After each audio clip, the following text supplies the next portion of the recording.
अरे बातें नहीं करो, आते ही स्टार्ट हो गए तुम लोग।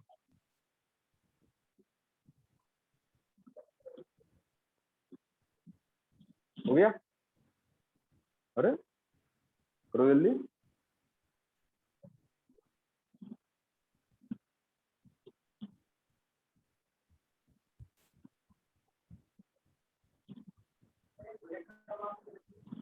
गिवन होगा।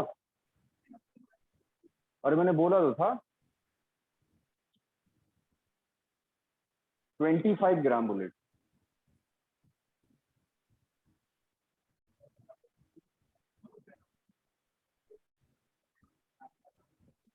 बेटा ये आपका 25 ग्राम बुलेट से at the rate of 600 bullet पर मिनट।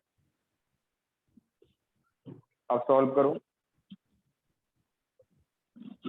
तो जिसकी फर्स्ट क्लास उसको समझ में नहीं आएगा, तो आज और कल की क्लास में समझ में नहीं आएगा। मंडे से आप लोगों का कोर्स फिर से स्टार्ट हो जाएगा। बुक जिसके पास नहीं आई हो तो प्रदीप बुक मंगा लो, जिसके पास हो तो प्रॉब्लम फॉर प्रैक्टिस कितने लोगों के पास है? सॉल्व कर डाली। अब ज्यादा क्या, अब जो दोबारा से हो रहा है तो अराउंड 15 डेज चलेगा। उसमें आप लोग problem for practice solve example जितने भी उसमें गिवन है सब सॉल्व कर डालो। अर्पण बुक मंगा लो। कब, किस बात का वेट है? अच्छा, हम तो इसका मतलब और पहले कह देना चाहिए था।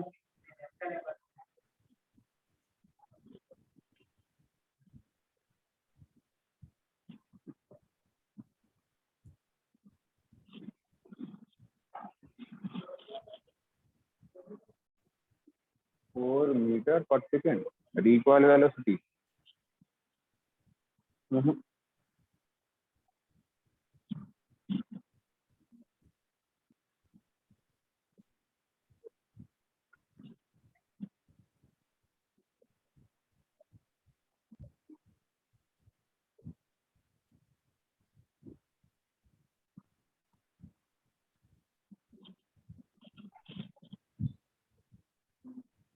नहीं, मनन तो किया भाई।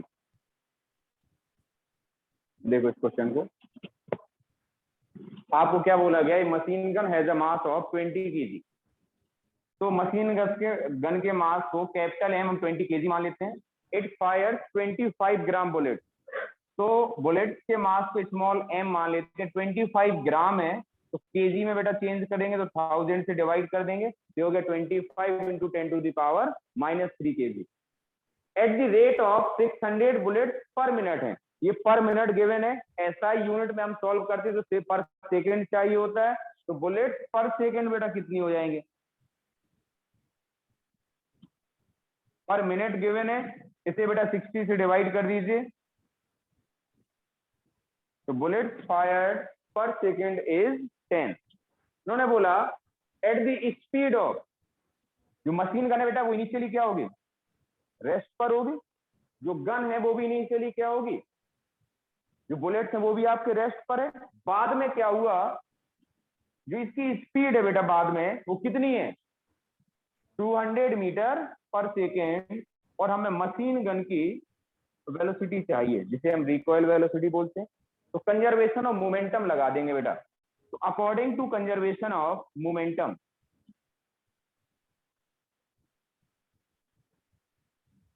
Initial momentum is equal to final momentum. Initially बेटा सभी रेस्ट पर हैं और मोमेंटम का फॉर्मूला क्या होता है? Mass into velocity. जब गन भी रेस्ट पर है, बुलेट्स को भी फायर नहीं किया जाता इनिशियली, तो वो भी रेस्ट पर है, तो इनिशियल मोमेंटम क्या हो जाएगा? 0। बाद में momentum of the gun is m into v2 plus momentum of the bullet is mass of each bullet is m और वेलोसिटी हमने क्या मानी? v1। लेकिन पर सेकंड एक बुलेट थोड़ी जा रही है, पर सेकंड बेटा कितनी बुलेट जा रही हैं? 10। तो एक का मोमेंटम यदि m इंटू v है तो 10 का मोमेंटम क्या हो जाएगा? 10 इंटू m v1। अब सभी वैल्यूज रख दीजिए। तो हमें v2 की वैल्यू चाहिए बेटा, तो v2 is equal to minus m v1 upon capital M into 10। तो माइनस एम आपका 25 into 10⁻³ V1 is given 200 into 10 और कैपिटल एम आपको गिवन है 20 kg।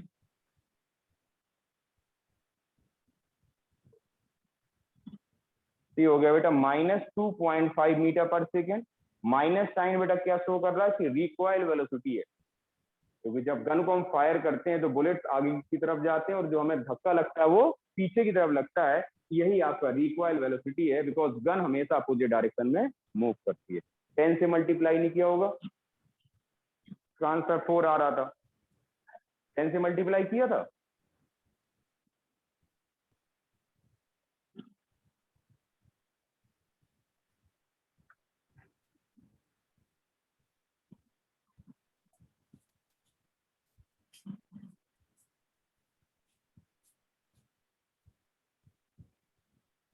इलेवेंथ।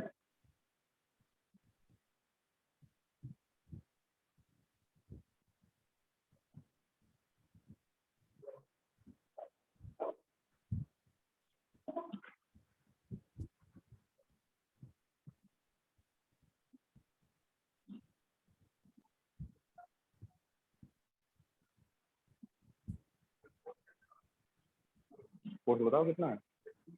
50 न्यूटन। फोर्स बेटा 50 न्यूटन। आगे कितना?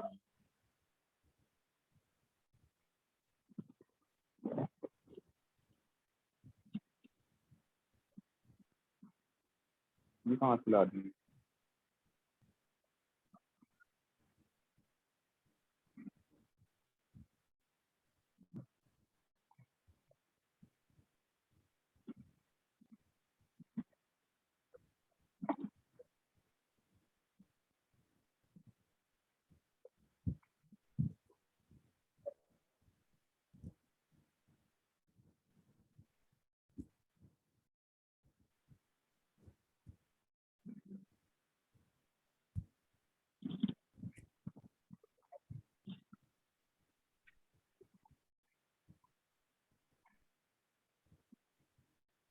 ये बताओ, आप नंबर ऑफ बुलेट्स ले रहे हो, मोमेंटम जो फोर्स निकाल रहे हो, तो उसमें आपने चेंज इन मोमेंटम किसका लिया? बुलेट का। मास आपने गन का ले लिया। हम तुम्हारा मोमेंटम कैलकुलेट करना चाहते हैं, मास इंटू वेलोसिटी तुम्हारी रखेंगे कि वेलोसिटी तुम्हारी और मास अर्पण का तुम्हारी रखेंगे ना? फिर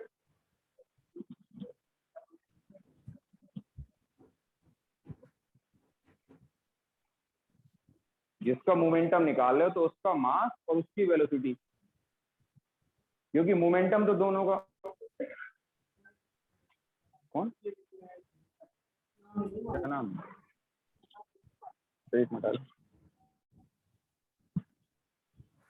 ये बेटा फोर्स इक्वल टू क्या होता है? Rate of change of momentum पर सेकेंड। जो चेंज ऑफ मोमेंटम होता है बेटा वही फोर्स से इक्वल होता है। तो एफ इक्वल टू क्या हो जाएगा? Change in momentum upon time.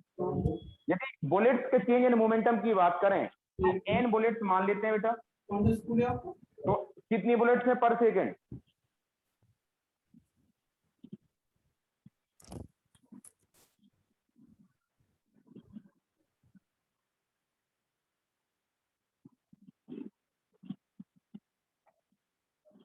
पर सेकेंड 10 बुलेट्स हैं। मास कितना गिवन है? 25 इंटू 10⁻³ वेलोसिटी कितनी गिवन है? 200 पर सेकेंड है, तो time is equal to 1 second. कितना आ जाएगा? सॉल्व करो।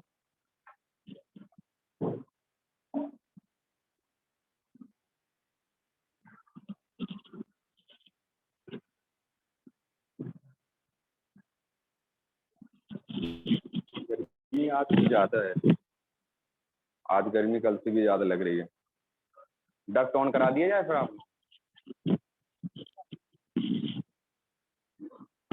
लोग में कोई बीमार ना हो इस वजह से, तो हम लोग गर्मी में। और क्या तुम लोग यहाँ तो फैन है, इधर देखो।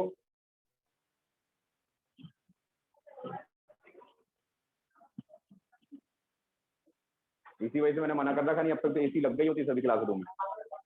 कोरोना की वजह से मैंने मना कर रखा है। विनय सर तो बहुत टाइम से कह रहे हैं क्या लगवा दो।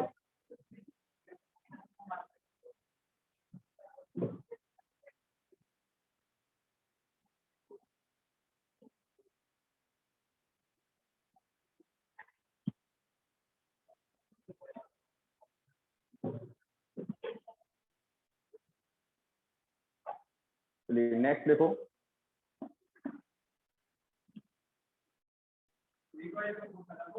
क्यों होगा जब मोमेंटम सेम है? बेटा जितना फोर्स बुलेट पे लग रहा है तो वो आगे की तरफ गए उतना ही पीछे की तरफ फोर्स लगता है, तो सेम फोर्स लगेगा।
इसमें बायो वाले स्टूडेंट कितने हैं? तो बायो लेना है 1 2 3 4 5 6 7।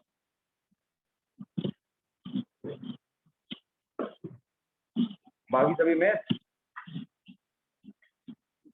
कंफर्म है ना कि अभी भी थोड़ा कोई डाउट में है? अच्छा कंपटीशन के लिए कितने लोग प्रिपेयर करना चाहते हैं? बायो या मतलब मैथ?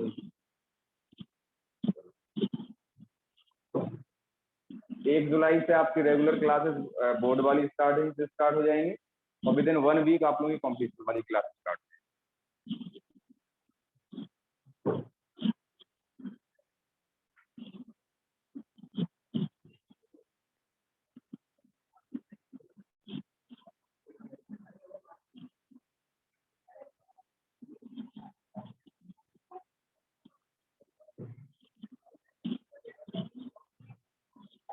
देखो आपको एग्जाम्पल भी ये पता है कि कंजर्वेशन ऑफ मोमेंटम में ये एप्लीकेबल होता है। तो इनिशियल बॉम्ब आपको इनिशियली क्या रेस्ट पर है, तो इनिशियल मोमेंटम इसका क्या हो जाएगा 0।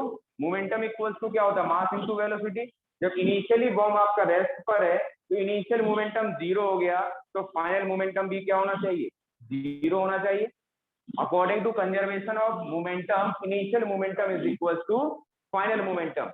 जब इनिशियल मोमेंटम आपका 0 है, इनिशियल मोमेंटम क्यों 0 है? क्योंकि आपका ये जो बॉम्ब है ये 3 फ्रेगमेंट्स में आपका डिवाइड हुआ। मान लीजिए बॉम्ब का मास 3m है, तो ये बेटा 3 टुकड़ों में बढ़ गया और 3 टुकड़ों में से जो 2 हैं आपके वो कैसे मूव करते हैं, एक इधर की तरफ गया ठीक और दूसरा आपका इस तरफ जा रहा है। They are perpendicular to each other. उन्होंने बोला 2 fragments fly off at right angles to each other with velocities of 9 metre पर सेकेंड एंड 12 मीटर पर सेकेंड। सपोज इसकी वेलोसिटी को हम v1 मान लेते हैं, ये बेटा 9 मीटर पर सेकेंड है। इसकी वेलोसिटी को हम v2 मान लेते हैं 12 मीटर पर सेकेंड। ये इनिशियल कंडीशन है, ये आपका रेस्ट पर है। जब बेटा ये रेस्ट पर है तो इसका इनिशियल मोमेंटम क्या हो जाएगा 3m इंटू वी, तो 3m इंटू 0, तो initial momentum is 0। According to conservation of momentum initial momentum must be equal to final momentum. तो इनिशियल 0 है, फाइनल 0 कब होगा? इन्होंने यही बोला calculate the speed of third fragment. तो थर्ड फ्रेगमेंट को ऐसे मूव करना पड़ेगा कि फाइनल मोमेंटम 0 आ जाए। मोमेंटम क्या है? वेक्टर क्वांटिटी है। ये दोनों वेक्टर्स का एडिशन कहां जाएगा? कहीं इस तरफ पहुंचेगा। दो वेक्टर यदि एक दूसरे के परपेंडिकुलर हैं, सपोज एक वेक्टर ए है, दूसरा वेक्टर बी है, इन दोनों का एंगल 90 डिग्री है, तो इनका जो बेटा रिजल्टेंट होता है वो क्या आता है? Root over a square plus b square. Clear? इसके मोमेंटम को हम P1 मानते हैं बेटा, इसके मोमेंटम को P2 मानते हैं, तो इन दोनों का जो रिजल्टेंट है वो root over P1 square plus P2 square वो इस डायरेक्शन में आएगा। ये 0 कब हो सकता है? जब जो तीसरा वाला एम है वो जस्ट इसके अपोजिट मूव करे। मान लेते हैं बेटा वो कैसे मूव कर रहा है? v3 वेलोसिटी के साथ। एक बात क्लियर है कि नहीं? इन दोनों का जब हमने रिजल्टेंट दिया, इन दोनों का रिजल्टेंट इस तरफ पहुंचेगा। वेक्टर्स में आपको पता है, नहीं पता जितने लोगों को तो फिर से आपको पता चल जाएगा। तो इन दोनों का जब रिजल्टेंट देंगे वो इस तरफ आया, तो इनका मोमेंटम इस तरफ आया। तो 0 कब होगा? जब इस तीसरे वाले फ्रेगमेंट का मोमेंटम जस्ट अपोजिट डायरेक्शन में हो। तो बेटा ये हम मान लेते हैं कि जस्ट इसके उल्टे चला। कितने वेलोसिटी के साथ? v3 वेलोसिटी के साथ। तो जो इसका मोमेंटम है वो इन दोनों के मोमेंटम के रिजल्टेंट के इक्वल होना चाहिए। इसके मोमेंटम को P3 मान लेते हैं। तो according to conservation of momentum P3 must be equal to root over P1 square plus P2 square. Clear? Mass क्या है बेटा? m। वेलोसिटी क्या है? v3। क्योंकि मोमेंटम इक्वल्स टू क्या होता है? Mass into velocity. p क्या है आपका? मोमेंटम। p1 का क्या हो जाएगा बेटा? m इंटू v1 का whole square plus m into v2 का होल स्क्वायर। यहाँ बेटा m स्क्वायर बाहर आ जाएगा, m स्क्वायर बाहर लेके आएंगे तो स्क्वायर रूट के बाहर क्या आएगा? m। एक यहाँ पर m है, तो यहाँ से बेटा v3 की वैल्यू क्या हो जाएगी? Root over v1 square plus v1 square. मतलब क्या हो गया बेटा? 9 का स्क्वायर, 9 का स्क्वायर क्या आ जाएगा? 81। 12 का स्क्वायर 144। कितना हो जाएगा ये? 220। कितना आ गया v3? नोट करो, कोई डाउट हो तो।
बेसिक इंटीग्रेशन डिफरेंशिएशन सभी ने पढ़ ही लिया होगा। मैं लेक्चर बहुत बार सेंड कर चुका हूँ मैथमेटिकल टूल्स वाला ग्रुप में। कितने लोग देख चुके हैं उसे? अभी भी बेटा बच्चे हैं काफी, क्यों? अप्रैल से लेकर 10 बार 15 बार तो सेंड कर ही चुका हूँ। वो बेसिक से वो आपके सिलेबस में नहीं है, लेकिन उसके बिना आपको हमेशा समस्या होगी। इंटीग्रेशन, बेसिक डिफरेंशिएशन वो आपको लेक्चर से ही पढ़ना है। आगे आप लोगों को जरूरत पड़ेगी रिजिड बॉडी डायनेमिक्स से लेके जहां भी इंटीग्रेशन डिफरेंशिएशन है। काइनेमेटिक्स में तो उसकी जरूरत सबसे ज्यादा पड़ती है, वेलोसिटी से एक्सेलरेशन निकालना है। तो आप सभी को ये लेक्चर अच्छे से देख लो, जितने लोग ग्रुप में तो सभी ऐड होंगे।